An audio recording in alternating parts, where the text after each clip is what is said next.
ఒక పక్క సంక్షేమం, ఒక పక్క అభివృద్ధి జోడెద్దుల బండిలాగా ఈ రాష్ట్ర అభివృద్ధి కోసం నిరంతరం శ్రమిస్తూ ముందుకు వెళ్తూ ఉంది. మనందరికీ తెలుసు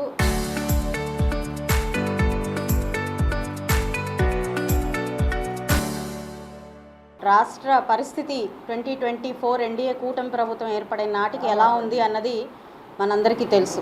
పూర్తిగా అప్పులమయంలో కూరుకుపోయి పూర్తిగా విధ్వంసకాండకి బలైపోయిన ఆంధ్ర రాష్ట్రాన్ని దాదాపుగా ప్రతి ఒక్కరు చెప్తూ ఉంటారు, వెంటిలేటర్ పరిస్థితుల్లో ఆంధ్ర రాష్ట్రం ఉంది. ఆ పరిస్థితి నుంచి ఇప్పుడు కూటమి ప్రభుత్వమే ఈ రాష్ట్రాన్ని బయటికి తీసుకురావాలి అనే ఒక పరిస్థితి కూటమి ప్రభుత్వానికి ఎదురొచ్చి స్వాగతం పలికింది. అలాంటి పరిస్థితిలో నుంచి నేడు కూటమి ప్రభుత్వం తీసుకుంటున్న అనేక స్టెప్స్ కావచ్చు, పాలసీలు కావచ్చు, లేదంటే ఎక్కడ పథకాలను విస్మరించకుండా పథకాల్లో కూడా ఎంతో పురోగతి తీసుకొస్తూ ముందుకు వెళ్తున్న విధానం, ఇచ్చిన ప్రతి హామీని తీర్చుకుంటూ వెళ్తున్న విధానం ఎంతో అభినందనీయం, హర్షణీయంగా చెప్పచ్చు. అయితే ఈరోజు ఒక బాధ్యతాయుతమైన ప్రభుత్వంగా, ఒక నిష్పాక్షికంగా ప్రవర్తించే పరిపాలించే ప్రభుత్వంగా, అకౌంటబిలిటీతో ముందుకు వెళ్తూ, ట్రాన్స్పరెన్సీతో ముందుకు వెళ్తూ, రెస్పాన్సిబిలిటీతో ముందుకు వెళ్తూ ఉన్న ఎన్డీఏ కూటమి ప్రభుత్వంకి అనేక సవాళ్లు ఎదురవుతూనే ఉన్నాయి. మరి మనకి కేంద్ర ప్రభుత్వం నుంచి వస్తున్న ఆశీర్వాదం వల్ల, అర్థం చేసుకునే తత్వం వల్ల, నేడు చంద్రబాబు నాయుడు గారి విజనరీ యాక్ట్ మీద ఉన్న నమ్మకం వల్ల ఈరోజు రాష్ట్రంలో పెట్టుబడులు కానివ్వండి, లేదంటే అర్ధాంతరంగా ఆగిపోయిన అమరావతి, పోలవరం లాంటి విషయాలు కానివ్వండి, ఈరోజు ముందుకు వెళ్తున్న పరిస్థితి కనపడుతుంది. ఈ క్రమంలో ప్రతి ఏటా వార్షిక బడ్జెట్ని మనం కేటాయించుకొని అనేక సంక్షేమ పథకాల మీద, లేదంటే అభివృద్ధి కార్యక్రమాల మీద ఈ బడ్జెట్ని మనం ఖర్చు చేస్తూ వస్తున్నాం.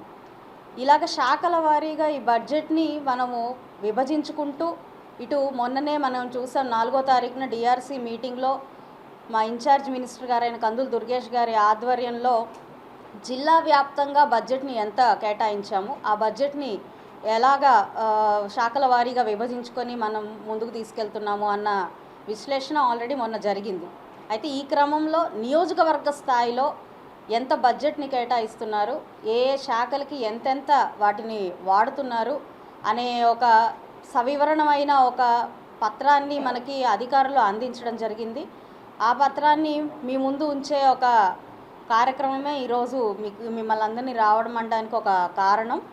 దాదాపుగా వెస్ట్ కాన్స్టిట్యుయెన్సీకి 406 కోట్లు కేటాయించడం, వివిధ శాఖలకి ఆ అమౌంట్ని డిఫరెన్షియేట్గా దాన్ని పంచడం జరిగింది. అందులో భాగంగానే ఆ అమౌంట్ ఏ శాఖకి ఎంత ఇచ్చారు అన్న దాని ప్రకారం ఈ సంవత్సరం ఖర్చు చేయబోతూ ఉన్నాం. ప్రతి శాఖలో కూడా చాలా సమస్యలు ఎదురొస్తూ ఉన్నాయి. ఆ ఎదురొచ్చే సమస్యలన్నిటికీ కూడా ఈరోజు 1 by 1 ఫేజ్డ్ బై ఫేజ్గా ప్రయారిటీస్ని ముందు పెట్టుకొని పరిష్కరించే ప్రయత్నం చేస్తూ ఉన్నాము. ఈ సంవత్సరం, వచ్చే సంవత్సరం కూడా ఇలాగే మరికొంత బడ్జెట్ని పెట్టుకొని చేసే ప్రయత్నం చేస్తాం. అయితే మనకి ఇది ప్రభుత్వం నుంచి అందిస్తున్న సహకారం. మనకి కార్పొరేషన్ లిమిట్స్లో వెస్ట్ కాన్స్టిట్యుయెన్సీ పూర్తిగా కార్పొరేషన్ అయినప్పటికీ, కార్పొరేషన్ నిధులతో ఈ నియోజకవర్గాన్ని మనం అభివృద్ధి చేసుకోవాల్సిన పరిస్థితి ఉన్నప్పటికీ మనకి పెద్ద డ్రాబ్యాక్ ఏంటంటే సెల్ఫ్ సఫిషియెంట్గా ఉన్న కార్పొరేషన్ అయినా కూడా దాదాపుగా 500 కోట్ల రూపాయలు ఈ కార్పొరేషన్లో ఉంది అని నమ్ముతూ వచ్చాం. కానీ అది గత పాలకుల నిర్వాహకం వల్ల దాన్ని కంప్లీట్గా సిఎంఎఫ్ఎస్కి డైవర్ట్ చేయడం వల్ల అది మనకి తిరిగి రాదు అనే ఒక చేదు నిజాన్ని కార్పొరేషన్ వాళ్ళు తీసుకోవాల్సి వచ్చింది. అది చాలా తీవ్రమైన బాధాకరం. మేము కూడా మొన్నటిదాకా ఆ అమౌంట్ వస్తుంది, ఇక్కడ చాలా మిగిలిపోయిన మౌలిక వసతులు కానివ్వండి, ఎందరో కమ్యూనిటీ హాల్స్ అడుగుతున్నారు, లేదంటే కొన్ని ప్రామిసెస్ చేస్తున్నాం ఎలక్షన్స్లో, వాటన్నిటికీ ఒక సమాధానం ఇవ్వచ్చేమో అని అనుకున్నప్పటికీ కూడా నేడు ఆ పూర్తిగా 500 కోట్లు ఏవైతే ఉన్నాయో అవి మనవి కాదు, మావి కాదు అని తెలిసింది. అయితే ఇక కార్పొరేషన్కి వచ్చేది ఇటు పన్నుల ద్వారా, లేదంటే అటు వసూళ్ల ద్వారా వచ్చే ఏదైతే అమౌంట్ ఉందో అది దగ్గర 100 కోట్లకు మించి లేదు. ఇప్పుడు ఈ 100 కోట్ల అమౌంట్ గత 2 సంవత్సరాలుగా పనులు చేస్తున్న కాంట్రాక్టర్లకు చెల్లించాల్సిన అవసరం ఉంది, జీతభత్యాలు చెల్లించాల్సిన అవసరం ఉంది, ఇక్కడ ఉన్న కొన్నిటి మీద వాటిని స్పెండ్ చేయాల్సిన అవసరం ఉంది. అయితే ఇక మిగిలే అమౌంట్తో మనం ఎంతవరకు ఎంత మేరకు పనులు చేయొచ్చు అన్న దాని మీద దృష్టి పెట్టాలి. మనకు ఆర్ఓబి కూడా ముందుకు తీసుకెళ్లాల్సిన అవసరం ఉంది. కాబట్టి వీటన్నిటిని దృష్టిలో పెట్టుకొని మిగులుతున్న ఆ మొత్తాన్ని రానున్న రోడ్లకో, డ్రైన్లకో, లేదంటే ఎలక్ట్రిసిటీకో వాడాల్సిన పరిస్థితి ఉంటుంది. ఇక మిగతా వాటి మీద మనకు కావాల్సిన విషయాల మీద ఫోకస్ చేయాలి వాటికి నిధుల్ని ఖర్చు పెట్టాలి అని అంటే గవర్నమెంట్ని ఆశ్రయించాల్సిన పరిస్థితి ఉంది. కాబట్టి ఈరోజు బడ్జెట్ ప్రకారంగా మన నియోజకవర్గానికి 406 కోట్లు వివిధ శాఖలకి స్ప్రెడ్ చేస్తూ ఇవ్వడం జరిగింది. అయితే రేపు నాడు సీఎం గారి రివ్యూ, ఈ డిస్ట్రిక్ట్ రివ్యూ జరగబోతుంది.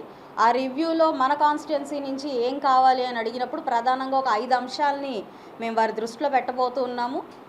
ఆ 5 అంశాలు కూడా ఎంతెంత బడ్జెట్ వాటికి అవుతుందో అవంతా కూడా సవివరంగా ఒక డిపిఆర్ని రెడీ చేసి గౌరవ చంద్రబాబు నాయుడు గారి దృష్టిలో పెట్టబోతున్నాం. అందులో ప్రధానంగా వెస్ట్ కాన్స్టిట్యున్సీ నుంచి నేను ప్రపోజ్ చేస్తున్న 5 అంశాల్లో టాప్ ప్రయారిటీగా తీసుకున్నది పీకలవాగు ప్రక్షాళన. పీకలవాగుని మళ్ళీ పునర్వ్యవస్థీకరణ అంటారా, లేకపోతే దాన్ని కంప్లీట్గా ఒక స్ట్రక్చర్డ్ ఫామ్గా ఇప్పుడు దాకా మనకి గుంటూరు పశ్చిమ అనేది మునుగుతుంది అని అంటే కేవలం పీకలవాగు ప్రక్షాళన చేయకపోవడం వల్ల. దానికి ఒక రిటెన్షన్ వాల్ అవసరం ఉంది, దానికి సిమెంట్ డ్రైనేజ్ సిస్టమ్ లే చేయాల్సిన అవసరం ఉంది. ఒక డైమండ్ మెష్తో దాని ఇరువైపులా ఎక్కడ కూడా మళ్ళీ ఏది ప్లాస్టిక్ పడేయడం కానివ్వండి, ఎవరు ప్రమాదవశాత్తు పడకుండా ఒక వాల్ని క్రియేట్ చేయాల్సిన అవసరం ఉంది. వీటన్నిటికీ ఒక డిపిఆర్ రెడీ చేసి దానికి దాదాపుగా 145 crores అమౌంట్ దానికి రెడీ చేయడం జరిగింది, డిపిఆర్ చేయడం జరిగింది.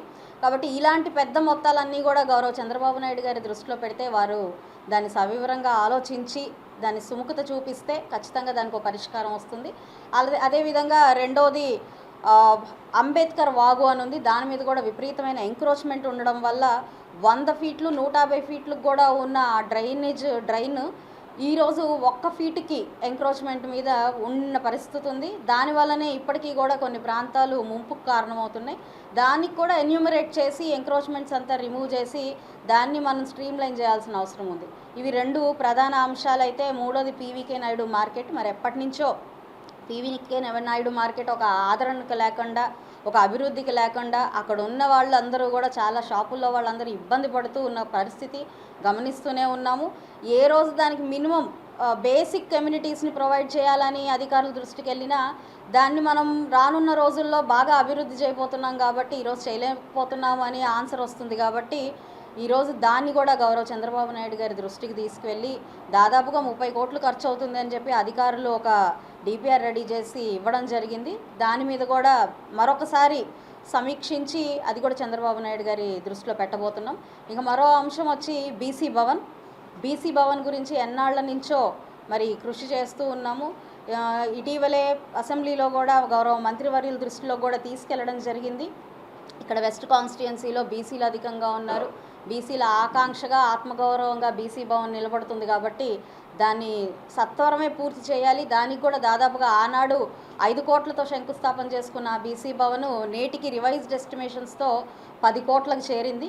కాబట్టి మళ్ళీ దాన్ని కూడా గౌరవ చంద్రబాబు నాయుడు గారి దృష్టిలోకి పెట్టి సత్వరమే వీటన్నిటి మీద ఒక పరిష్కారం తీసుకొచ్చి ఇవన్నీ నా నియోజకవర్గంలో అయ్యేలాగా నేను చేయాలి అని చెప్పి వారి దృష్టిలో పెట్టాలనుకున్నాను. మరొక అంశం అంబేద్కర్ భవన్. ఈ 5 అంశాలు. అంబేద్కర్ భవన్ కూడా మరి ఇప్పుడున్న పరిస్థితుల్లో 18 కోట్లు దానికి ఖర్చు అవబోతున్నాయి. 3 అంతస్తుల బిల్డింగ్, అది కూడా ఎప్పటి నుంచో నిరాదరణకి అది కూడా మిగిలిపోయి ఉన్నది. దాన్ని కూడా సత్వరమే బాగు చేయాలి అని చెప్పి ఆకాంక్షిస్తూ ఈ 5 అంశాలు టాప్ ప్రియారిటీగా రేపు గౌరవ చంద్రబాబు నాయుడు గారి రివ్యూ మీటింగ్లో మేము పెట్టబోతూ ఉన్నాం. వీటిల్లో ఏ ఒక్కటో రెండో మాకు ఆయన సానుకూలంగా స్పందించి అందజేసినా కూడా ఈ సంవత్సరంలో వాటి మీద పనులు స్టార్ట్ అవుతాయని ఆశాజనకం వ్యక్తం చేస్తున్నాను.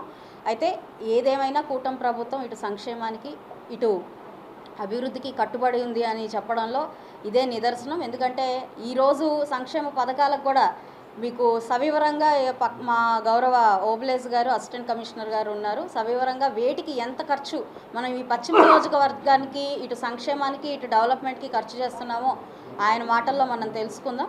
కాబట్టి ప్రస్తుతానికి సెలవు. ప్రతి ఒక్కళ్ళకి కూడా ఈ బిల్స్ అనేవి చెల్లింపులు జరుగుతున్నాయి. ఆ వర్క్స్ తాలూకు అవి నడుస్తూనే ఉంటాయి. అయితే ఈరోజు ఈ ప్రోగ్రామ్ ఈ budget outreach program conclusion చేయాలి అని అంటే రాష్ట్రంలో కింద స్థాయి వరకు ప్రతి ఒక్క వ్యక్తికి ఈరోజు రాష్ట్ర ప్రభుత్వం చేపడుతున్న కార్యక్రమాలు ఏంటి, వారి కోసం ఈ రాష్ట్ర అభివృద్ధి కోసం ఖర్చు చేస్తున్నది ఏంటి, ప్రతి ఒక్కరూ తెలుసుకుంటే బాధ్యతాయుతంగా ఆలోచించే అవకాశం ఉంటుంది.